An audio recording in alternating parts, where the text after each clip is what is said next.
I love solving problems. I was hardwired to enjoy the worst parts of entrepreneurship. You're gonna have wins, you're gonna have losses, but I try to just stay even keel.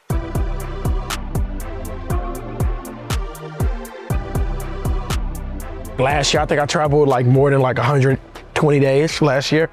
So kind of balancing out this year, not as much, but also being selective too. Because with a lot of the funding constraints, you know what I mean? Just making sure everything is kind of shored up here. Welcome, Dion Dawson. Let's get What's up? What up? What up? What up? What up? What up? What up? What up? When did you have a realization like, oh, this is working? And when did your wife believe that as well? It's funny because in my mind, it still hasn't worked. Yeah. But I also know that I'm a lunatic. I'm in this for the love of the game now. With my wife, it was after the first time we were on the Ellen show and we were kind of riding back to the hotel. But she was like, man, this is pretty cool. And that's like a lot for someone who doesn't say that. But that was like kind of a moment where I realized like, okay, she kind of sees it. How do you kind of balance your customer user discovery, we're constantly getting feedback, with operations, this is kind of already existing, to make sure that you're prioritizing both, especially as you've grown? A lot of times when you look at or talk to entrepreneurs or social entrepreneurs, a lot of them are hyped up on their own ego. They're so proud of what they've built. Like a lot of times when you know something is failing, you know internally. You know what I mean? You're like, something's not right here. And I'll never forget knowing that the fridge model wasn't scalable. I knew it. I was like, nah, this is not it.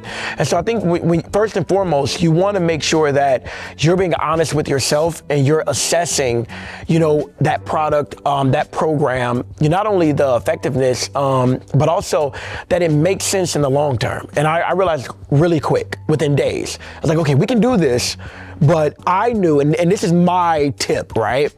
So I knew that our program wasn't as scalable and as effective as it could be, because whenever we were featured, we had a TV spot or on the news or something like that, or at an interview, I was introduced as a homeless veteran.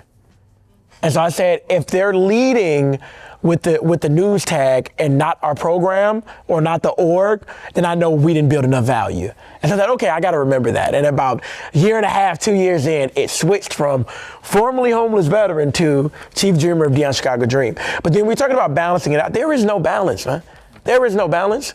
Anybody that can tell you that there's balance is fool's gold. I think the bigger thing is, you know, your capacity for what you take on will you know, go in ebbs and flows. I think trying to just be aware of where you are and understanding and asking yourself, you know, what are your boundaries? For me early on, I think, you know, on one hand, you want to scale, but on the other hand, you gotta make sure that you're respecting and appreciating the level that you are. And so when it was just the fridge, it was making sure no matter what, after I dropped my son off before, because he was still in his car seat, but you know, me and him at the grocery store, you know what I mean, every morning. And programming and product looked like a stocked fridge on the side of a liquor store. You know what I mean? And I think like understanding like that's where we were. And so then when we got to deliveries, it was like, okay, cool. You want to stabilize operations, and then at some point immediately ask yourself, how are you going to incorporate that user feedback, like create that loop? And so I think that's the balance of it. The balance is not really balancing out infrastructure with operations and human resource. No, it's okay, how do you deliver on the best possible product while having your organization and company in the best possible position and making sure in the middle of all that you're getting some type of sleep and eating some type of food. That's it. But in terms of balance, like, no, what I do is not normal. You know what I mean? But I get up every morning at 4 a.m. You know what I mean? Like I love what I do. I love creativity. And I think that everybody is here because you have something unique about you. Try to make sure that you put that into whatever work you do, whether it's on a board, whether it's your own social enterprise, just make sure that you're bringing a part of yourself. Just having that FOMO for me, if something, God forbid, happened to me today, I'm pretty cool with like where I left it. You know what I mean? Granted, I wish I could live to 300, you know? But if I don't, you know, I think like I left this place and I inspired more creativity and more individualism, so. Love it. Please join me in thanking Dion. Hey, appreciate it. Yeah, definitely. Thanks a lot.